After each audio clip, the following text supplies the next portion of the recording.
On today's Jerusalem Dateline, the fighting intensifies. In Gaza, the IDF continues the offensive, and in Syria, troops discovered a significant weapons stash. Plus, Iran vows a future retaliation in response to the wounding of its president in last month's strike. And introducing Roberto Torres Cedillo, newly arrived to report for CBN Israel and Jerusalem Dateline. All this and more coming up on this edition of Jerusalem Dateline. Hello and welcome to this edition of Jerusalem Dateline. I'm Julie Stahl. Iran has closed its airspace and threatened retaliation after confirming its president was wounded in an Israeli strike. At the same time, fighting intensified across Syria. Chuck Holton reports from Jerusalem. Day 647 of the war in Israel, and the fighting in Gaza has reached new intensity. Israeli forces are ramping up the pressure on the battlefield in a bid to force Hamas back to the negotiating table. Gaza, we are talking, and hopefully we're going to get that straightened out over the next week. Let's see what happens. Despite growing international pressure for a ceasefire, Hamas has rejected the latest deal, demanding a full Israeli withdrawal from Gaza. Netanyahu says that would only embolden future attacks. We accepted the deal the mediators offered us. Hamas refused it. They want us to leave so they can rearm and attack us again and again. I will not accept this. I will do everything to bring our hostages back. Meanwhile, in Syria, Israeli troops uncovered over 3 tons of rockets, landmines, and explosives in abandoned regime facilities.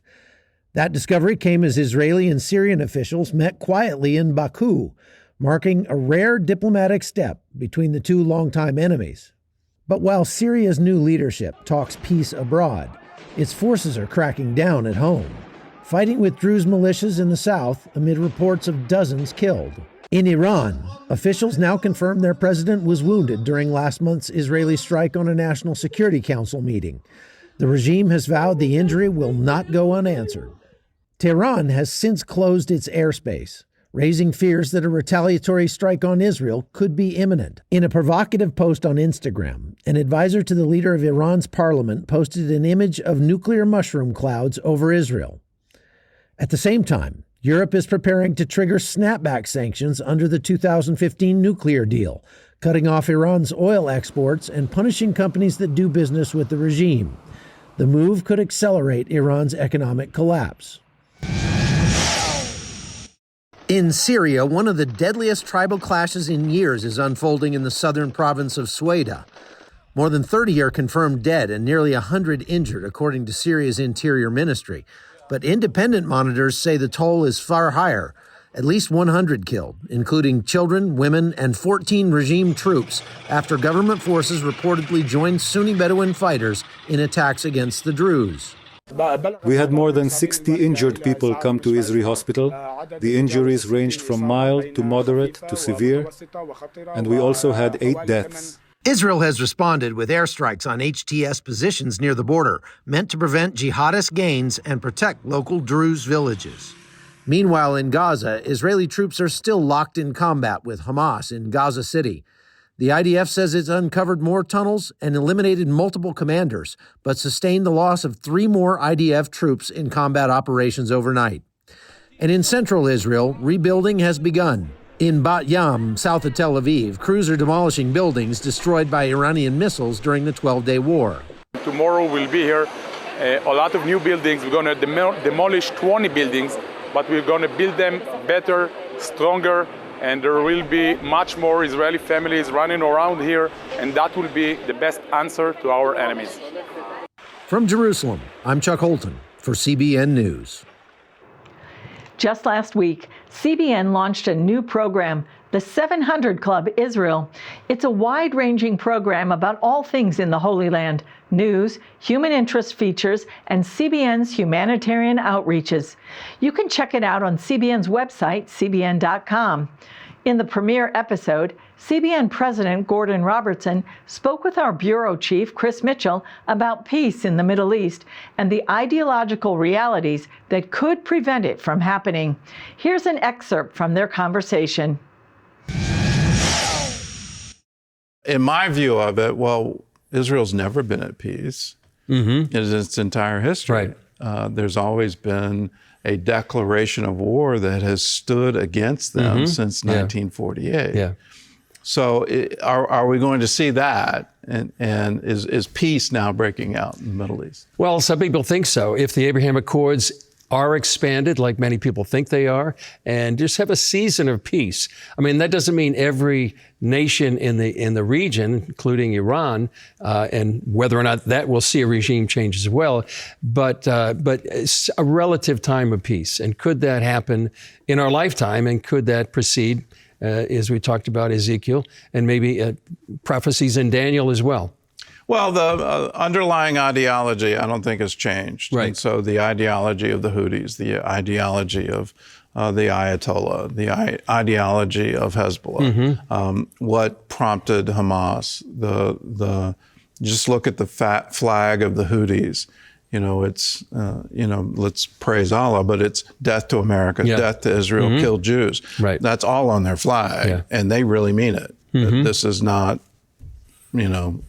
they think they're serving God. They do. By killing Jews. Yeah. The same thing with Hamas. You kind of wonder, after so much punishment that they've taken militarily, that they're still fighting. And it's just this ideology that goes to death, where they feel when they die, they're a shaheed, martyr, they're going straight to heaven, and maybe 72 virgins. But this is an ideology that's fanatical, that's so deeply rooted that has the Houthis, has Hamas, even Hezbollah continuing the fight against Israel. I don't think many Westerners really understand that. No. That these fighters think their very soul depends on them staying in the fight. Yeah, and I think that's one theme we have tried ever since the beginning of the Bureau back in 2000 to educate Western people that we're not looking at a Western region. We're looking at a Middle East thought and culture. And somebody described it sort of like going to the Middle East Bazaar. And when you're in the bazaar, as a Westerner, you really need to know you're not in Kansas anymore. Yeah, and it's a completely different framework of thinking. They're not thinking about necessarily a better life for their children or grandchildren.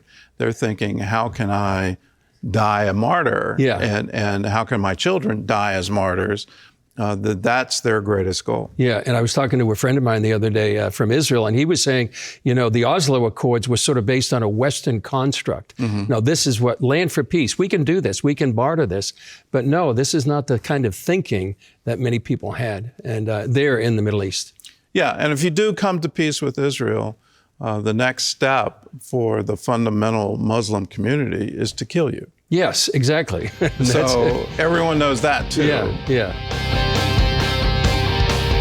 Coming up, getting to know the new addition to CBN Israel staff, Roberto Torres Cedillo.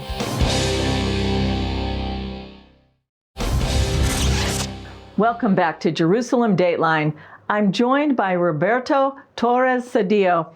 He's our newest staff member here at CBN in Israel. Welcome, Roberto. Thank you, Julia. It's a pleasure to be with you. So what's your history with CBN? Yeah, so I've been at CBN, believe it or not, 14 years. Wow. I was a student at Regent University. That's what led me to Virginia. And while I was studying at Regent, I started doing a type of internship with CBN. And next thing you know, I started in production and going to sets. And I just knew that I wanted to really work in film. My plan wasn't to stay at CBN that long. I really wanted to go maybe to Hollywood or to make movies, big films. But God had different plans, as he often reveals to us, that his ways are much better than our ways. And so it's been a process of finding that out. And now, after many years of working in the headquarters building in Virginia Beach, I've had the privilege of to do several things. 700 Club in Spanish. I've worked on different productions, collaborated with 700 Club Interactive and other CBN brands, and it's been great. But recently, the Lord put it in our hearts to take this step of faith to come to Israel. And it's a long story, but really part of it is that growing up, I knew that I wanted to come to Israel and study here. I had just had this passion, and I think that passion was planted by the Lord. And as an 18-year-old, I almost came here to study for 6 months. Wow. But my parents said, wait, you need to go to Regent first. You need to study first. And I didn't really want to do that, but I submitted to what they wanted. You know, I felt that that was the obedience that God was asking me, and I did it. And then years later, look at how God is kind of weaving that desire again, where I can learn the language and work here and bring my family. So it's been a wild journey, but that's kind of in an abridged version of how we got here. Yeah, that's pretty amazing. Yeah. Now, so right after you guys arrived, we had the 12-day war with Iran. Yes. What was going through your mind at that point? Man, it's crazy. You know, a little bit of context. So my wife, Annika, was born and raised here, as you know. So she's familiar with Jerusalem. She knows. But coming now with a young family, I have a 4-year-old, I have a almost 2-year-old, and we have a baby on the way. The baby's due this August. Ooh. So yeah, I mean, we're excited.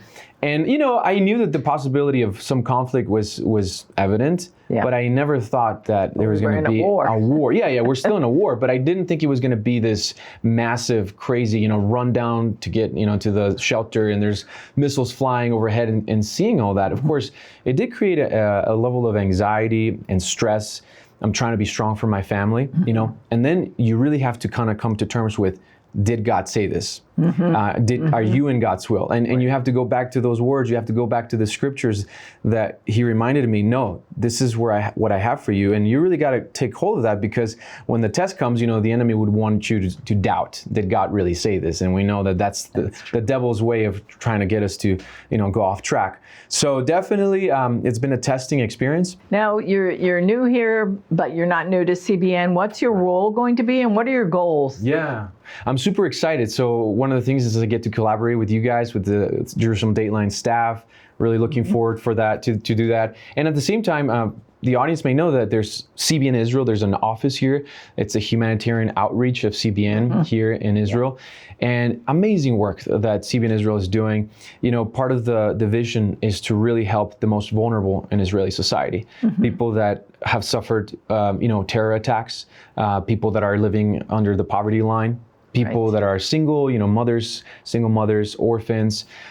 There's so much need here in Israel, and also victims of, people that have survived the Holocaust and how to provide for them, take care of them. So part of what I'm going to do is tell those stories, tell the donors, tell people back in the States of the amazing work that is being done here.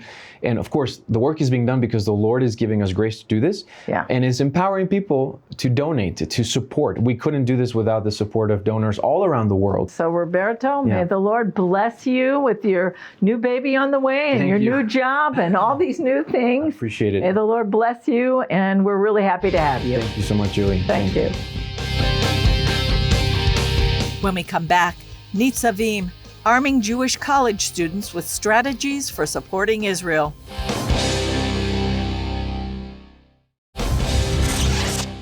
Since October 7th and the war in Gaza, many American college campuses have become hostile places for Jewish students. That's led one organization to prepare a new generation to stand tall in its identity and stand up to anti-Semitism. Our bureau chief, Chris Mitchell, has the story.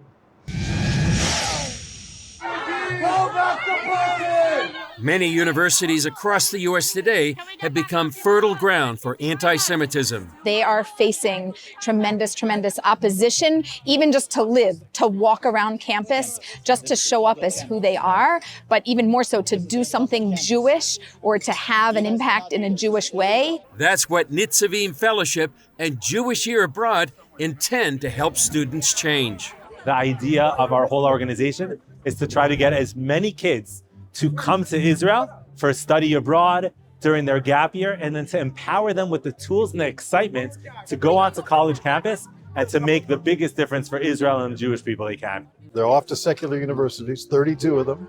They've got 24 different programs that they're going to be implementing around the country in these secular universities to potentially have an impact on 12,500 Jewish students, to help them to strengthen their Jewish identity, their commitment, and their continuity. And this is the 4th year that we've been running Nitzavim, and it gets bigger and bigger every year. Hebrew University's Ronit Lavi leads undergraduates at the Rothberg International School. They have a teacher, a professor, who teaches the course, and they talk about how to tackle anti-Semitism on secular campuses in the U.S. when they go back. Even after October 7, it's even more a necessity of dealing with it on campus, making sure that fellow students who aren't Jewish get to know a little bit more about Jews and what it is to be Jewish and about Israel and all the good things about Israel and about the Jewish community.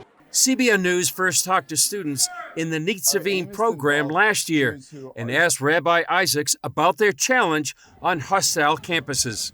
When they got onto campus with all the preparation, they said it was still shocking. They were ready. As soon as the first encampment opens, they knew to stand on the side with the Israeli flag. They knew to contact security whenever they had issues. They weren't scared, they were confident and ready to step up when they needed to. Elisa Ben Shalom, the Jewish matchmaker seen on Netflix, planned to bring joy to this evening's showcase. My role tonight is the MC. I got to get the energy up. I got to get people pumped up and excited, happy to be there. And nobody's going to sit in their chair like this, like, oh, when is it over? They're going to be like, oh, that was amazing. Hebrew University Jerusalem hosted Nitzavim Shark Tank style showcase. These gap year high school students pitched bold ideas on how they would strengthen Jewish life on college campuses. The first prize, $5,000. Ben Goodman won this year for developing an education app for Jewish students. I wish that I can take this to insane heights, and I wish to hopefully impact the college Jewish community. And I hope not just because I'm going to NYU. I don't want to take this just to NYU. I want to take this to all schools around America. 5-time national marathon champion B.T. Deutsch and Israeli real estate developer Hani Horowitz helped judge the competition. I see American girls, American boys with so much enthusiasm that they are proud of being Jewish. I'm amazed. I'm amazed from, all the work that they were done. The guy who took the $5,000 came out. I said, why he's going to college? I would take him to my company. He was so ready with this presentation. Everything was so clear. And he got all the questions and the answers. I thought tonight was incredible. I really believe in investing in the future of the Jewish people, our student leaders. I loved the energy. The vibes are amazing. You saw passion, you saw excitement, you saw students that want to make a difference. And in a world that can feel really negative and really hard to just keep going on, this gave me so much hope. Tonight for me is a time where we can just come together and be Jewish people doing Jewish things and having a bigger vision and a dream to impact the world for the greatest good. That's our vision as the Jewish people. We want to be a light unto the nations. Thank God they're not sheep going to a lion's den. Okay, they're tigers. They're ready for the battle. They're equipped with advocacy skills. They're equipped with how to answer anti-Semitism. They're equipped with being able to strengthen Jewish students on campus who are intimidated, afraid, not what to do. They're set up to create entry points for them to have fellowship together, to strengthen each other that way. So they're really frontline people that are going to fight this battle. Chris Mitchell, CBN News, Hebrew University, Jerusalem. Still ahead, Yishai Fleischer and Chuck Holton on ways to combat the jihadist invasion in Western countries.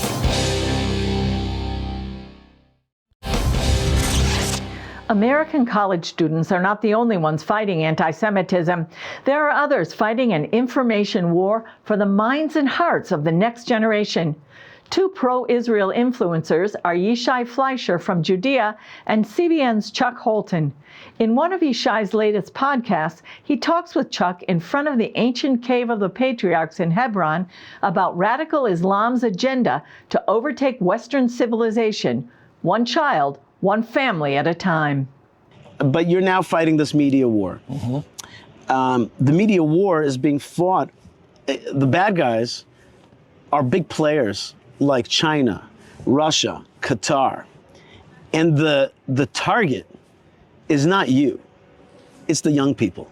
That's who's being targeted. That's right. The next generation. Look at campus, look at TikTok. And the question is, what's your hope for the next generation? What do you think? Is there a way to reach them and bring them on board?